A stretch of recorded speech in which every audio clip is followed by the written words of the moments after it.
Hello everyone and welcome to my channel R education. আজকে আমি আরেকটি টপিক তোমাদের কাছে নিয়ে এসেছি আমাদের আজকের এই নতুন ভিডিওতে, যেটা কিনা অলরেডি আমরা যে ভিডিওতে আমরা দেখেছিলাম বা আগের আমার যে ভিডিও ছিল প্রিন্সিপালস অফ এডুকেশনাল ফিন্যান্স বা এডুকেশনাল ম্যানেজমেন্ট অ্যান্ড ফিন্যান্সের মধ্যে যে টপিকগুলো আমরা নিয়ে আলোচনা করছিলাম, তারই মধ্যে এই একটা টপিক যেটা কিনা আজকে আমরা আলোচনা করব। তোমরা যারা পিজিতে আছো, অর্থাৎ যারা মাস্টার্স করছো এডুকেশনের উপরে, কিংবা ধরো যারা বিএড করছো কিংবা এমএড করছো, তোমাদের পেপারের এই যে সিলেবাস আছে সেখানে তোমরা এই এডুকেশনাল ম্যানেজমেন্ট অ্যাডমিনিস্ট্রেশনের একটা পার্টের মধ্যে এডুকেশনাল ফিন্যান্সের উপরে একটা টপিক পেয়ে যাবে। তো সেখানে আমরা অলরেডি একটা দু তিনটে আমরা ভিডিওতে আমরা আলোচনা করেছি যে ফিন্যান্স বা এডুকেশনাল ফিন্যান্সের এক্সপেন্ডিচার কি কি আছে বা তার সেটি বলতে আমাদের কি বুঝি, তার ধারণাগুলো কি কি, বা প্রিন্সিপালস অফ এডুকেশনাল ফিন্যান্স মানে কি, তার কনসেপ্টটা কি, এটা নিয়ে আমরা অলরেডি আলোচনা করেছি। আজকে আমরা এডুকেশনাল ফিন্যান্সেরই একটা সাব টপিক বলতে পারো, যেটা হচ্ছে এডুকেশনাল এক্সপেন্ডিচার। এই এক্সপেন্ডিচারের বিষয়টা যদিও তোমাদের সিলেবাসে খুব একটা যে মানে ব্রড এরিয়া রয়েছে তা নয়, তবুও আমাদের জানা উচিত বা জেনে রাখা উচিত, কারণ তোমাদের যে পরীক্ষা বসছো কিংবা যারা তোমাদের সেমিস্টার যেগুলো চলছে, কিংবা ভবিষ্যতে যারা নেট সেটের পরীক্ষার জন্য প্রিপারেশন নিচ্ছ, কিংবা অনেক সময় বোর্ড ইন্টারভিউতেও এই ধরনের কিছু কিছু বিষয় আসতে পারে। আমার মনে হয় তোমাদের এগুলো জেনে রাখা ভালো। হ্যাঁ, এটা থেকে যে খুব যে ব্রড কোয়েশ্চেন আসে তা নয়, বাট এডুকেশনাল এক্সপেন্ডিচার মধ্যে ছোট ছোট কিছু বিষয় আছে, সেই জায়গাগুলো আমাদেরকে একটু ক্লিয়ার করে রাখা ভালো, যাতে কিনা আমরা মানে বিষয়টা সম্পর্কে একটা ওভারঅল একটা ধারণা রাখতে পারি। আমরা এর আগের দিনকে যে টপিকটা নিয়ে আলোচনা করেছিলাম যে এডুকেশনাল প্রিন্সিপালস অফ ফিন্যান্স, তারই মধ্যে একটি সাব টপিক হলো বা বলতে পারো এটার মধ্যেই একটা টপিক চলে আসে এডুকেশনাল এক্সপেন্ডিচার। এবারে এক্সপেন্ডিচারের বিষয়টা নানান দিক দিয়ে ভাগ করা আছে, বিভিন্ন স্টেপস আছে, বিভিন্ন মানে ধারাবাহিকভাবে এই বিষয়টা রয়েছে, যেটা কিনা আমি তোমাদেরকে ছোট ছোট কিছু ভিডিওর মাধ্যমে আমি তোমাদের সামনে তুলে ধরবো। আজকে আমরা আলোচনা করব এডুকেশনাল এক্সপেন্ডিচারের মধ্যে একটি বিষয় হলো, সেটি হচ্ছে অ্যাপ্রোপ্রিয়েশন অফ ফান্ড, অর্থাৎ শিক্ষাক্ষেত্রে যে ফান্ড, যেটা আমরা অলরেডি জানি যে আর্থিক ব্যয়ভার কোন কোন খাতে কিভাবে নিয়োগ করা হবে, কিভাবে খরচ করা হবে, কিংবা কোন কোন খাতে আর্থিক বিষয়গুলো সহায়তা করে, সেই বিষয়ে আমরা ছোট করে একটু ধারণা জেনে রাখবো। এর মধ্যে কয়েকটা টার্মস আছে এই এডুকেশনাল এক্সপেন্ডিচারের মধ্যে, সেই টার্মসগুলো সম্পর্কে আমি চাই যে তোমরা জেনে রাখো। অ্যাটলিস্ট তোমাদের একটা ধারণা ক্লিয়ার থাকবে, বা সেই সম্পর্কে যদি কোনো রকম কোনো দিন কোনো কোয়েশ্চেন অ্যারাইজ হয়, সেই সম্পর্কে তোমাদের একটা যাতে ধারণা থাকে, যাতে তোমরা অ্যাটলিস্ট তোমাদের নোটস প্রিপারেশন করতে কিংবা তোমাদের পেপার রেডি করতে সুবিধা হয়। আমি জাস্ট তোমাদেরকে এইটুকু হেল্প করতে পারি, মানে বিষয়গুলো জেনে রাখো, যাতে তোমাদের নিজেদের পেপারটা রেডি করতে সুবিধা হয়। চলো তাহলে আমরা আজকে শুরু করি এডুকেশনাল এক্সপেন্ডিচারের মধ্যে একটি topic, appropriation of fund. Appropriation of funds বলতে মূলত যেটা বোঝাচ্ছে যে এর আগে যেটা আমরা আলোচনা করেছি যে শিক্ষাক্ষেত্রে সরকার নির্দেশিত কোন কোন ক্ষেত্রে কোন কোন খাতে কি কি ব্যয় হবে, কিভাবে সেই ব্যয় নির্বাহ করা হবে, কোন কোন ক্ষেত্রে ব্যয় নির্বাহ করা হবে, এবং কি পরিমাণ ব্যবহার করা হবে ব্যয়, অর্থাৎ কতটা পরিমাণ অ্যামাউন্ট আমার শিক্ষাক্ষেত্রে ব্যয় করা হবে, কোন কোন পদ্ধতিতে ব্যবহার করা হবে। এই অ্যাপ্রোপ্রিয়েশন অফ ফান্ডস এর একটা বিষয় হলো, যেটা হচ্ছে যে কোনো কর্ম পরিকল্পনা বা শিক্ষা পরিকল্পনা রূপায়ণ করতে গেলে আমার একটা মোটা অঙ্কের আর্থিক সুব্যবস্থা আমার থাকা দরকার। অর্থাৎ আমি যে পরিকল্পনা রূপায়ণ করতে চাইছি তার জন্য আমার অর্থমন্ত্রক থেকে একটি অর্থ আমার মানে প্রয়োজন, যা কিনা কেন্দ্রীয় সরকারের মাধ্যমে আমি সেই অর্থটা বহন করতে পারি সেই নির্দিষ্ট শিক্ষা পরিকল্পনাকে রূপায়ণ করার জন্য, এবং সেই বিষয়টাকে বলা হয় কনসলিডেটেড ফান্ড।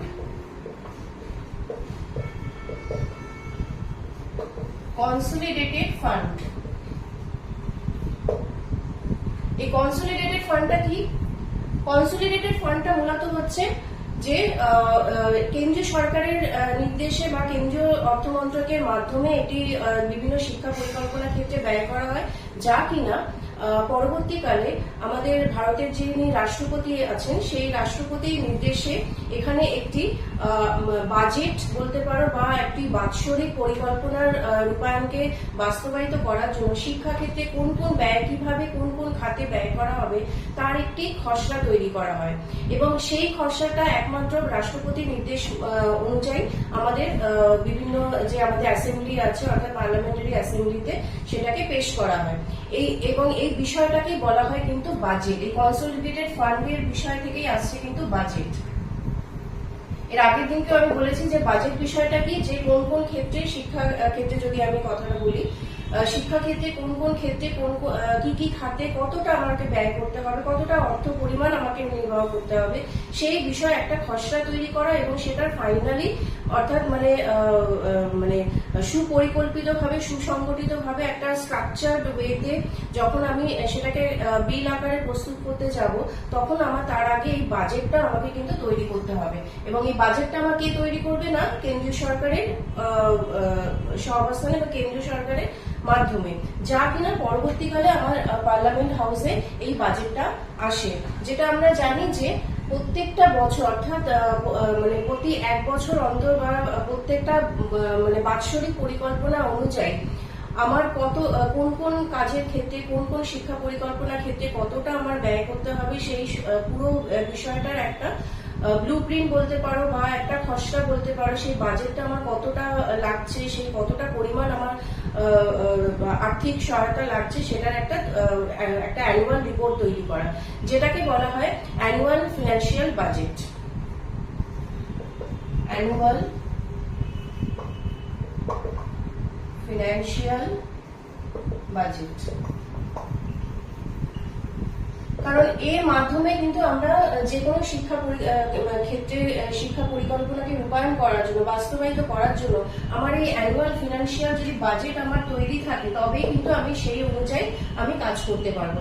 সেটা ইনফ্রাস্ট্রাকচার হোক, সেটি কোনো ল্যান্ড বাইং হোক অর্থাৎ জমি সংক্রান্ত বিষয় হতে পারে, নতুন কোনো স্কুলের নির্মাণ গঠন হতে পারে, পাঠ্যক্রম নির্মাণ হতে পারে, এছাড়া আরো যা যা আনুষঙ্গিক একটি স্কুল কিংবা উচ্চশিক্ষা বিদ্যালয় এই সমস্ত ইনস্টিটিউট তৈরি করতে গেলে যে প্রাতিষ্ঠানিক যে খরচ নির্বাহ করতে হয় সেটা কিন্তু এই বাজেট পরিকল্পনার মাধ্যমে তৈরি করা হয়, যা কিনা একটি আর্থিক বছরের রূপায়ণের মাধ্যমে হয়ে থাকে। অর্থাৎ এটি একটি কিন্তু বাৎসরিক প্ল্যান।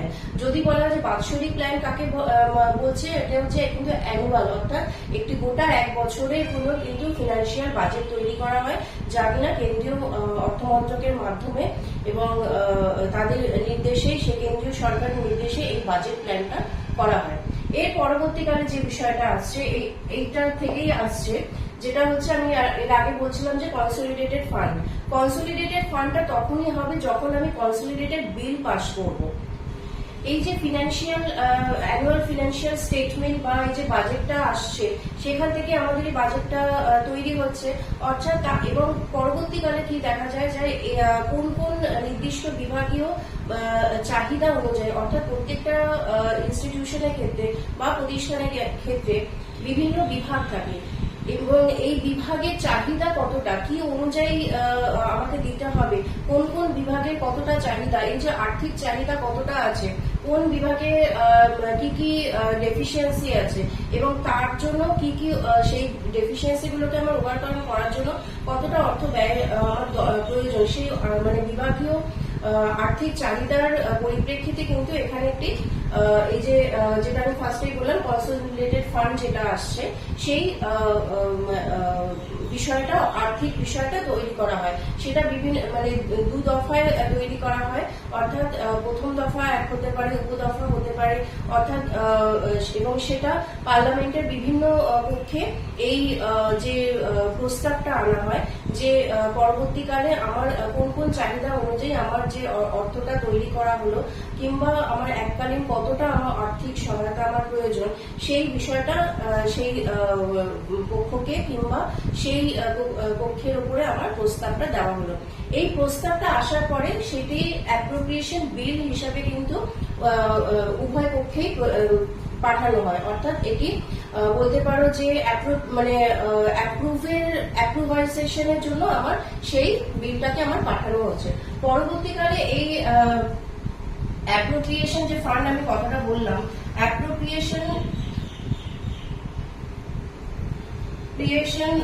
বিল থেকেই বিলটাকে পরবর্তীকালে আইন সিদ্ধ করার জন্য, অর্থাৎ কেন্দ্রীয় অর্থ মন্ত্রকের মাধ্যমে সেটি উভয় পক্ষে যাতে আইন হিসাবে তুলে ধরা হয় কিংবা আইনে রূপান্তরিত করে তার পরবর্তীকালে বাজেটটা প্রয়োগ করা হয়, তার জন্য কি করা হয়, অ্যাপ্রোপ্রিয়েশন অফ অ্যাক্টে পরিণত করা হয়, যা কিনা পরবর্তীকালে আইন সিদ্ধ ভাবে এই বিলকে প্রস্তাবনা তৈরি করা হয় এবং তার মাধ্যমে যে কোন কোন ক্ষেত্রে কোন কোন ডিপার্টমেন্টে কোন কোন বিভাগীয় স্তরে কতটা আমি আর্থিক ব্যয় করতে পারছি তার একটা সম্পূর্ণ একটা দলিল কিংবা দস্তাবেজটা তুলে ধরা হয়। এবং এই বিষয় হলো অ্যাপ্রোপ্রিয়েশন বিলের থেকে অ্যাপ্রোপ্রিয়েশন অ্যাক্টকে যখন আমি নির্বাচিত করতে যাব তখন একটি বিষয় সামনে আসে, যেটা হচ্ছে ভোটেড অ্যান্ড নন ভোটেড।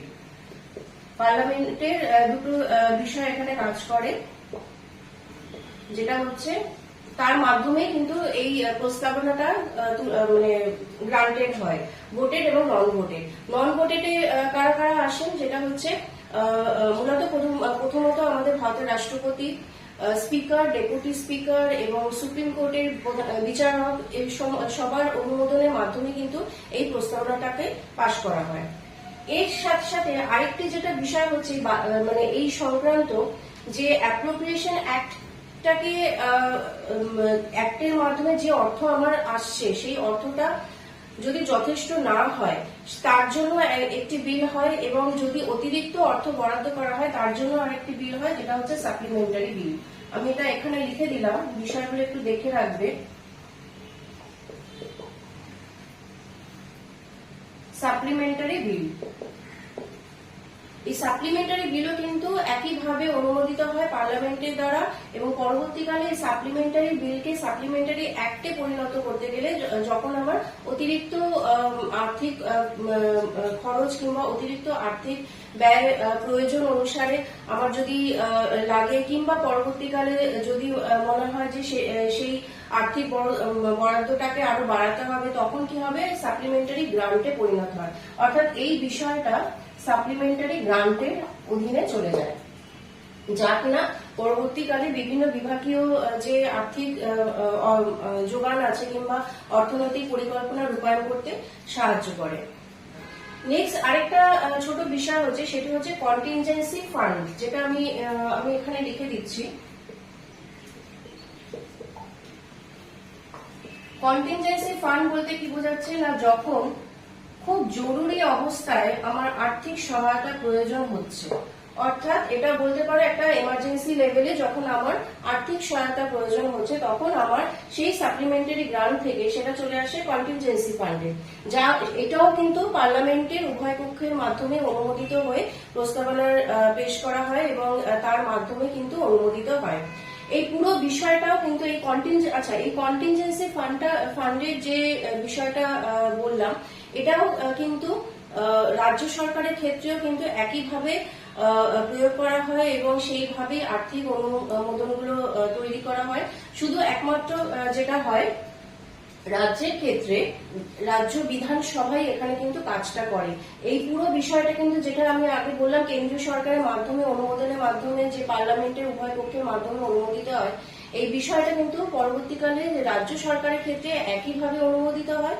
শুধু রাজ্য সরকারের ক্ষেত্রে পার্লামেন্টের পরিবর্তে রাজ্য বিধানসভার অধীনে এই পুরো প্রক্রিয়াটি কাজ করে। সুতরাং আমরা তাহলে এই যে এডুকেশনাল এক্সপেন্ডিচারে কোন কোন ফান্ড আছে, মূলত একটু ছোট করে আমরা এই বিষয়গুলোকে জেনে রাখলাম, কারণ এই বিষয়টা অনেকটা বড় বিষয়, এটার অনেক রকমের অ্যাক্টের আন্ডারে এটা পড়ে।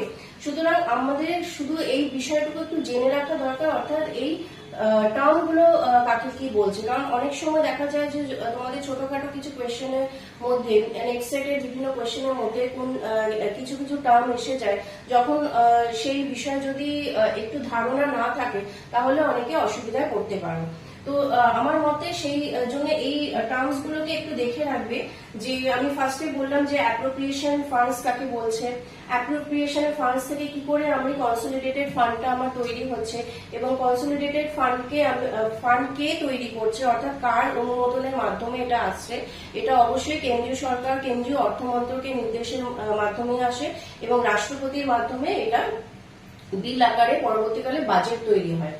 এবং বাজেট থেকে সেটা আসছে কি না, সেটা আসছে আমার অ্যানুয়াল ফিনান্সিয়াল বাজেট, অর্থাৎ পুরো মানে বাৎসরিক পরিকল্পনা অনুযায়ী এক বছর মানে পুরো বাৎসরিক পরিকল্পনার মাধ্যমে এই আর্থিক সহায়তা বা আর্থিক অনুমোদনের বিষয়টি প্রস্তাবনার মাধ্যমে পেশ করা হয়।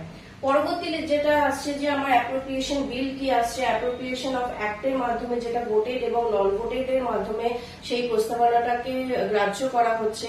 এবং এইখানে একটা বিষয় হলো যেটা আমার হয়তো স্কিপ করে গেছি, সেটা হচ্ছে যে অ্যাপ্রোপ্রিয়েশন যখন বিলটা তৈরি হয় তখন সেই যে বিলের যে দস্তাবেজ বা যে অনুমোদনটা আমার রাখা হচ্ছে সেটা আমার কম বেশিও হতে পারে, অর্থাৎ আমি সেখানে আমার যে আর্থিক সংস্থার প্রয়োজন সেই প্রয়োজনীয় অর্থের যে পরিমাণ সেটা আমি বাড়াতেও পারি কিংবা কমাতেও পারি কিংবা একই রাখতে পারি, আবার অনেক সময় এটি রিজেক্টও হয়ে যেতে পারে যদি না সেখানে পার্লামেন্টের উভয় পক্ষে সেই ভোটের যে আমি ব্যাপারটা বললাম সেখানে তাদের অনুমোদন যদি না থাকে।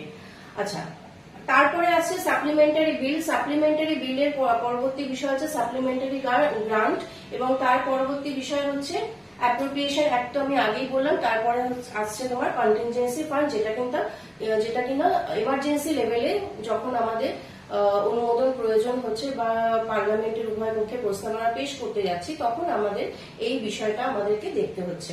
অর্থাৎ এই যে মানে পুরো ফিনান্সিয়াল যে স্ট্রাকচারটা এটাও কিন্তু আমাদের যখন কখন লাগছে না একটা বড় কোনো শিক্ষা পরিকল্পনা রূপায়ণ করতে যে বাস্তবিক বিষয়গুলো আমাকে দেখতে হচ্ছে, সেগুলোকে রূপায়ণ করতে হচ্ছে, অর্থাৎ সেগুলোকে অ্যাপ্লাই করতে হচ্ছে, তখন কিন্তু আমাকে এই আইনত বিষয়গুলোর মাধ্যমে কিন্তু আমাদেরকে কেন্দ্রীয় সরকারের বা রাজ্য সরকারের যে আর্থিক প্রস্তাবনাগুলো দেওয়া হয় তার উপরে নির্ভর করছে। আমার মনে হয় আমি বিষয়টাকে অনেক ছোট করে আমি কম্প্যাক্ট ভাবে তোমাদের সামনে তুলে ধরতে পারলাম। যদি এই রিলেটেড তোমাদের আরো কোনো কোয়েরিজ থাকে বা তোমাদের এই বিষয়ে আর কোনো কিছু কোয়েশ্চেন থাকে বা তোমাদের নিজেদের কোনো ফিডব্যাক থাকে বা কোনো টপিক সম্পর্কে তোমরা জানতে চাইছো, অবশ্যই আমাকে কমেন্ট বক্সে জানাবে। আমি আমার সাধ্যমতো আমি চেষ্টা করবো তোমাদের সেই বিষয়কে বোঝানো এবং সেই বিষয় সম্পর্কে তোমাদের সাথে আলোচনা করার। আর এর রিলেটেড আমি আরো কিছু কিছু টপিক আছে, আমি এগুলো খুব তাড়াতাড়ি নেক্সট ভিডিওতে নিয়ে আসবো।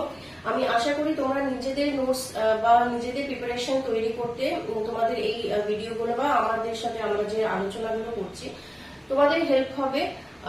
আমি এই আশা করব যে ভিডিওটা তোমাদের হেল্পফুল হবে। আর ভিডিও যদি ভালো লেগে থাকে ভিডিওকে অবশ্যই লাইক শেয়ার এন্ড সাবস্ক্রাইব করে দিও। আর আমি নিয়ে আসবো তোমাদের সাথে নেক্সট কিছু কিছু টপিক এই রিলেটেড যা কিনা তোমাদের নিজেদের প্রিপারেশন গুলো রেডি করতে সুবিধা হয়। দেখা হবে তোমাদের সাথে নেক্সট ভিডিওতে, ততক্ষণের জন্য তোমরা ভালো থেকো। বেস্ট উইশেস তোমাদের যারা যারা নিজেদের সেমিস্টার বা যা পরীক্ষা তোমাদের এক্সাম চলছে। আর আশা করব তোমাদের এই ভিডিওটা তোমাদের হেল্পফুল হবে এবং তোমরা যদি মনে করো এইটার একটা স্ক্রিনশটও তুলে রাখতে পারো, যদি ইন ফিউচারে তোমরা এই টার্মস গুলো দিয়ে তোমরা তোমাদের বিষয়টাকে জেনে রাখতে পারো। দেখা হবে তোমাদের সাথে নেক্সট ভিডিওতে। তো তোমরা ভালো থেকো, সুস্থ থেকো। So thank you. Thanks for watching.